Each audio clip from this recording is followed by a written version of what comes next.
Welcome to Allies or Enemies. I'm Jess. And I am Sean, and today we are continuing to count down our top 100 favorite board games of all time. Today we are counting down from 80 all the way to 71. And speaking of the 70s, they come right before the 80s, and our game, Last Week of Summer, has just launched on Kickstarter. So it is live right now. That page is up, and as of me saying this, we're to about 80% of our goal, and we would love to get over that hump. So if you have any interest in Last Week of Summer, please pop over there. If you don't know about it, go check it out. Even if you don't like it, we're very proud of it. Even if you don't like it and you just feel like supporting the channel, please feel free to do so. We'd love that too, obviously. But for right now, let's get on to the show. And here's our number 80. My number 80 is Distilled, and in Distilled you own a distillery and you're trying to make different spirits. And what I really like about this game is how thematic it is. And I hadn't realized how thematic it was until I learned how spirits were actually made. So the designer was inspired to make this game when he lived in Scotland, which has a whole ton of whiskey distilleries. And when you make whiskey, you have to get rid of like the top and the bottom and only use the bits in between. And that's what you do in this game as well. You buy a whole bunch of different ingredients and alcohol, mix it all together, and then you take off the top and the bottom to see what spirit you make. And I love how that ties so directly with how you actually make whiskey, and I appreciated it much more once I visited a distillery. And it is my number 80. My number 80 is Tribes of the Wind. And Tribes of the Wind has this really interesting way of playing cards because everybody's got cards in these really cool card holders. And you can see the backs of everyone else's cards, and those are basically your resources. So when you play a card, it might say that there needs to be this many fire cards out. Or if there's this many fire cards, it's going to be this strong. If there's not, it's only going to be this strong. Or I need to have more leaf cards than other players, or whatever it is. But looking at what is on the back of their cards really influences what you're going to play on your cards. And I think that is just so clever. And also what you're actually doing is pretty simple. So you're in kind of a post-apocalyptic world that is rewilding, and you're moving folks around this little town. So you're kind of rebuilding the town, you're moving folks around the town, you're getting rid of pollution, but there's only kind of 3 or 4 actions in the game, and it's a race to rebuild these few kind of like key, I don't know, giant like Endor trees. That's how I picture them anyway. These like big redwoods that you're gonna live in. And so it's a fairly quick game, but just that idea of what I take is both your resources and my card is a really clever concept. So I really like this one, and that is Tribes of the Wind, and it's my number 80. My number 79 is Scythe. And what I love about Scythe is how asymmetric it is, because there are different asymmetric factions and there are different asymmetric player boards, and both of those will influence how you play. In particular, the player boards are really about efficiency because it bundles actions. You can always do the top actions because those will let you move or gather resources. But if possible, you can also do the bottom actions where you have to spend things. So ideally, you want to try and spend most of your turns able to do both. So you're always trying to set yourself up and do them in a really specific order. And it's a bit of a race because the game ends when someone places their last star. So you're always trying to accomplish everything as quickly as possible. This does tend to work better at more players, but I still like it at 2, and it's my number 79. My number 79 is Obsession. And Obsession is a game that, from the theme, isn't something I would usually like. I'm not big into like the real fancy rich people kind of vibe, but I like this because it kind of makes fun of that, and I really do like how it uses it. So in this, you are a fairly fancy family who would like to be a little bit fancier. So you've got your family, you've got your house, and you're trying to add rooms to your house, you're trying to put on activities, you're trying to bring in all the fanciest people to do these fancy things. You've also got a staff of folks that hopefully you're paying well. And really, you're just trying to attract more people and bring up the prestige of your family, but there's these fun little bits in it. So like on every one of the cards, there's this little bit of writing that is all very funny. Sometimes sometimes people are showing up that you don't want to show up, like the Americans.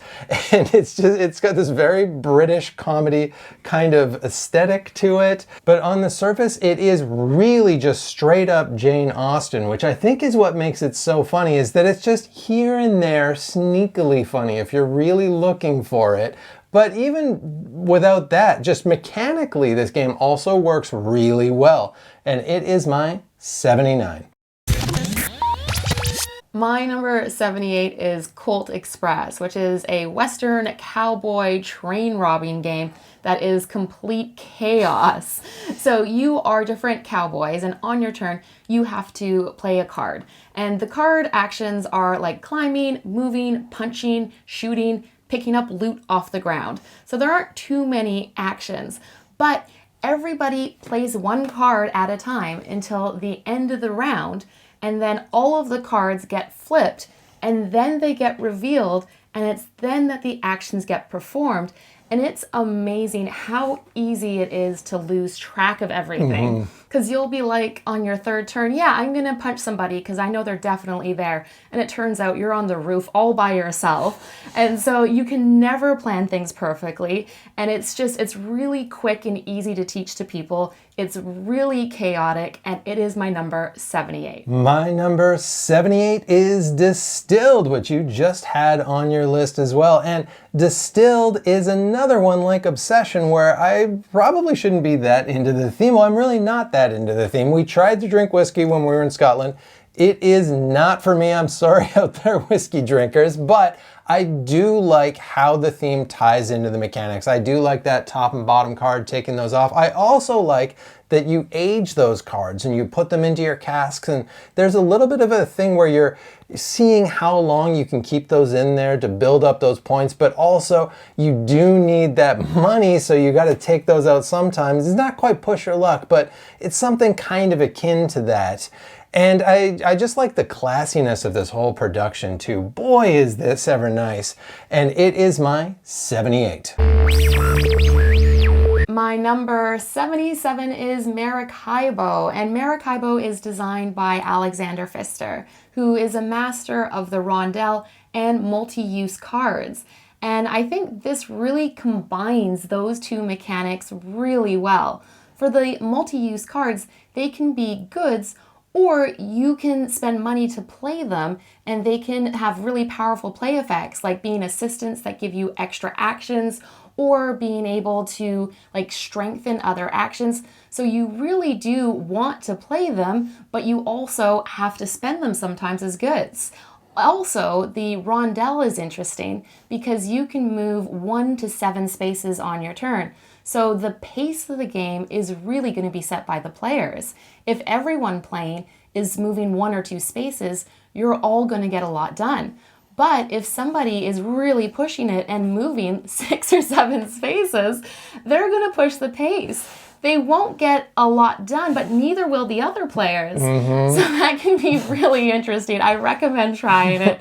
And that's my number 77. My number 77 is Merchant's Cove, and I love modular games, and this is so modular. In Merchant's Cove, you are a merchant, and there's a whole bunch of different merchants, and they all have really different ways to make goods. So you're all doing kind of the same general things, but you do them wildly differently. So there's one that kind of is like a little mini game of potion explosion. There's one that's using dice for resources. There's one that's like a roll and write. There's all these different ways that you're making goods. And then what you're doing at the same time as that is you're bringing in customers. So you got these ships on this shared board, you're bringing them into docks, and that's who's going to buy the goods. And that part is super mean because you're looking at what everyone else has got, and if everyone else is collecting like red goods for red customers, you are not putting red customers on those docks. And all of that stuff, like I really like the modularity, I really like the interaction in the middle of it, I like how it all looks, and I always really like the Micho's art, and he does a really good job on this game as well, so it just brings all of that kind of world out of it even more. And this is my 77. My number 76 is White Castle, which is a very full, thinky game, and I love that it comes in such a small box. I really like those small boxes that provide like a full game experience. And you're also only doing 9 turns, but you still have a lot to do in those 9 turns. It really is an efficiency puzzle where you have to manage all of your resources that are always really tight and try and squeeze as many actions as possible.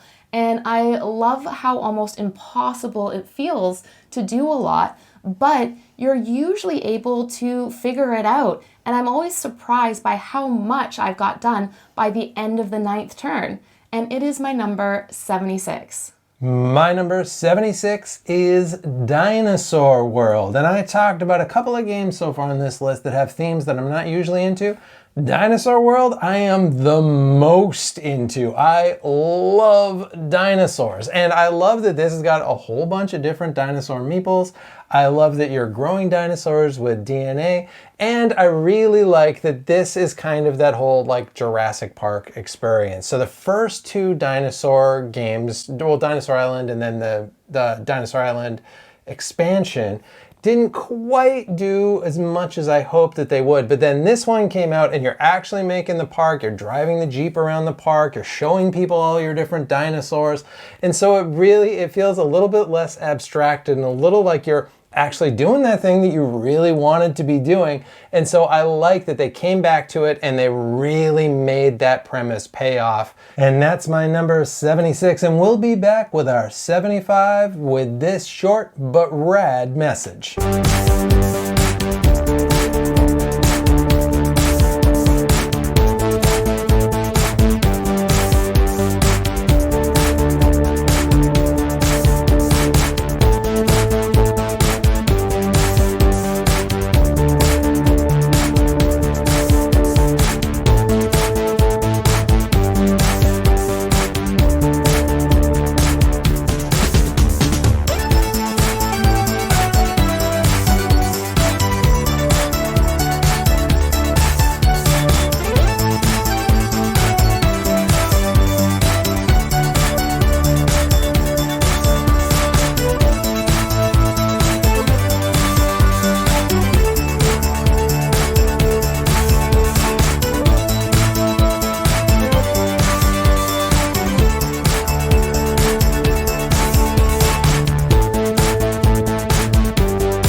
My number 75 is Rebirth, and this is a game that seems very simple at the surface that has a whole bunch of hidden depth.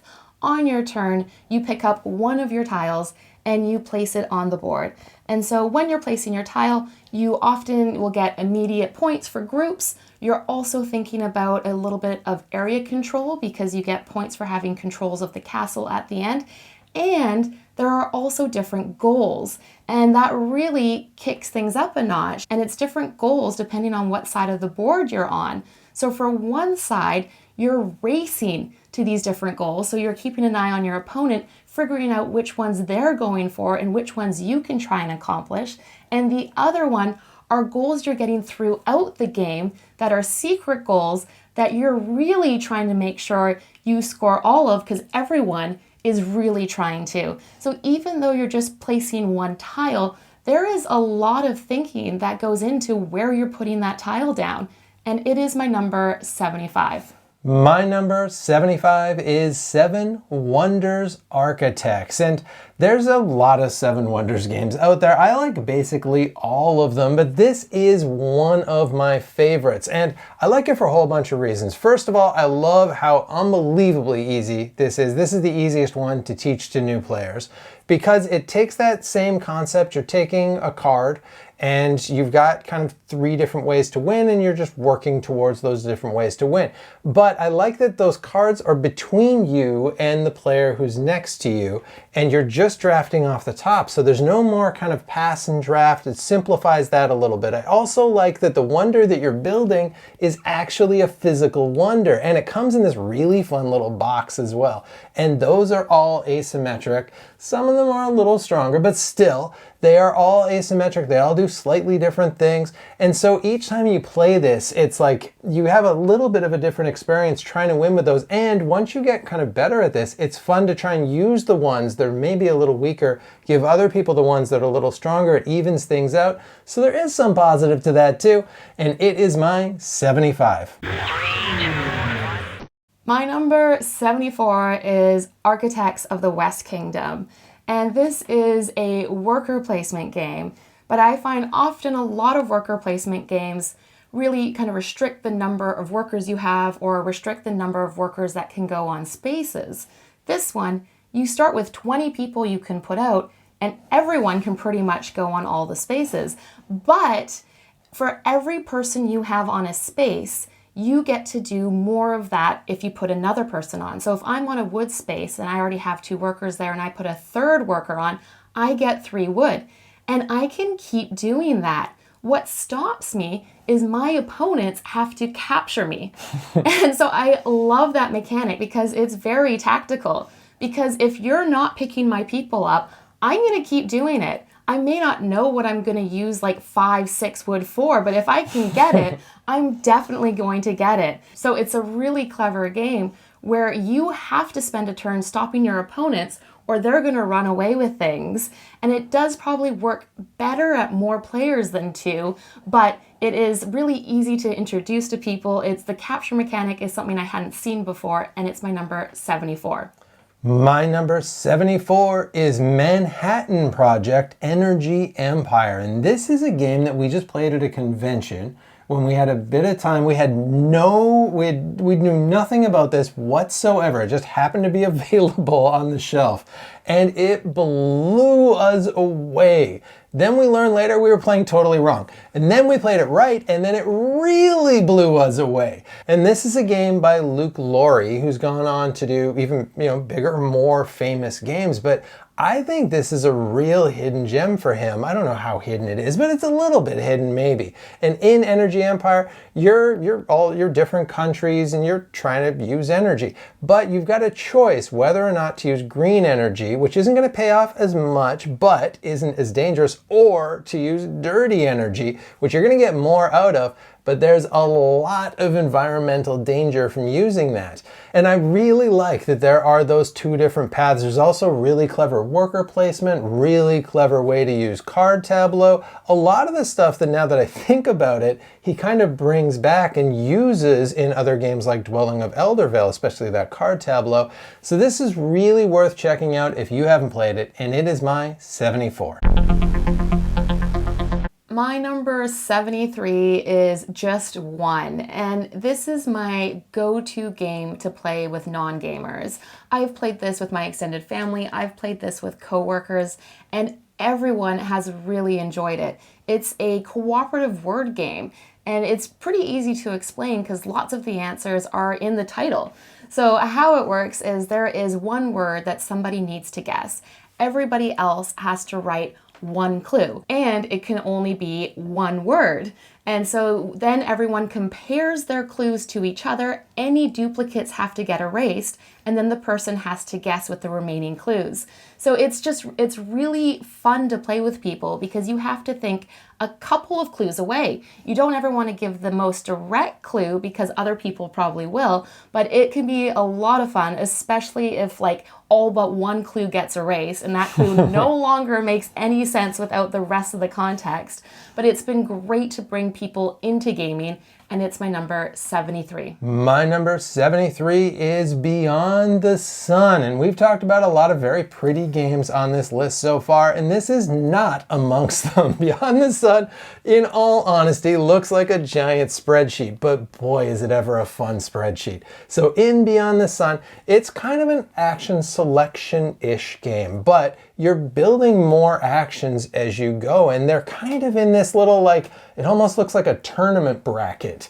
And so you're revealing new cards, and those are new actions, and you're putting things on to show that you can now do that action. And that also couples with this really interesting mechanic with these dice, where the dice can turn from like suitcases into people into planes, like really weird Transformers. But it's used really cleverly in this game. And then there's also this other board where you're visiting different planets. There's a whole bunch of stuff. It's a little bit weird and a little bit hard to explain, but it's so creative and so original. And do not let the look of it hold you back, because that actually really grows on you. Like, I actually really like how it looks now. There's something charming about it, I think. And it is my 73. My number 72 is Vantage, and this may be my newest game on the list. We have had it for only a few weeks now, but we've already played it a ton. And it is an open world exploration game. You land on a planet and you can do whatever you want, and you're trying to accomplish a mission. And I think it's done such a great job of immersing you into this world and letting you go in whatever direction you want. You can be a pickpocket, you can be aggressive, you can be a helper. And it's an incredibly interesting world that it's one I want to keep exploring. There's a lot of mysteries there that I want to figure out. So this is one that I can see maybe going a whole lot higher up my list by next year, the more and more we play it. And it's my number 72.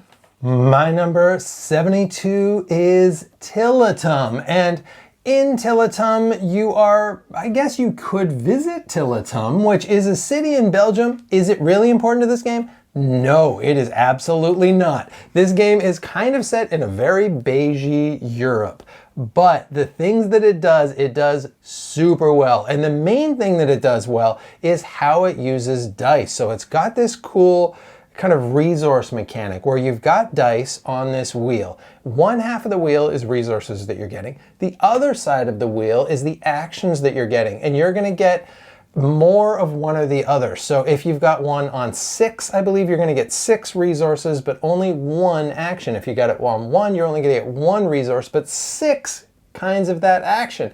And that is a really interesting drafting mechanic. And then you're putting it on this player board that does all sorts of stuff. And all of these things are like these little intertwined mechanisms. You've also got a map, you're moving around, you're building stuff on that map, you're visiting different stuff. And how everything intertwines is just so unbelievably clever. And I kind of like a beige Euro, so I don't mind how unbelievably beige this is. In fact, I find it charming, and it is my 72. My number 71 is Gloomhaven, and at one point in time, I would have said this was my favorite game. When we first moved to the UK, it was one of the first games we picked up, and we played it a ton. I'd go into work and I'd tell everybody about all of the different adventures we had, and none of them really cared, but it just immersed me so much. And we played through the whole campaign. We were multiple characters each. We loved retiring characters and then discovering a whole new play style with the other characters. And it came at such a good time for us because we hadn't built up our collection here. So we had the time to really focus on one game. Since we finished the campaign though, I haven't been drawn to go back into it, and Frosthaven didn't quite hit the mark for me. So that's why it's fallen quite a bit. But because I had such a great time playing it, it's still on my list, and it's my number 71. My number 71 is Faraway, and this is just such a clever card game, and we've taught this to all sorts of people, and I love teaching this to people because you explain it to them. You're going to put out a whole bunch of cards, and then you're going to score those cards backwards. So all of your cards are going to score for the things that you see on all of the other cards that are past them, and that seems really simple. And then you realize that you're flipping those cards, and once you get to that card that you thought was going to score for all of those, they're all upside down now. It doesn't score anything. And that's so clever and just so like brain melting the first time you do it. And then you get it. And it's like, oh, I see. There's really some interesting dimensions to this game. And it's different from any other game. It's so rare that you see a mechanic that's so simple, but so clever, changes things so much. And it's like brand new. And as far as I know, this is the only game that does this thing. And all it is you're just flipping. What if we flip the cards backwards?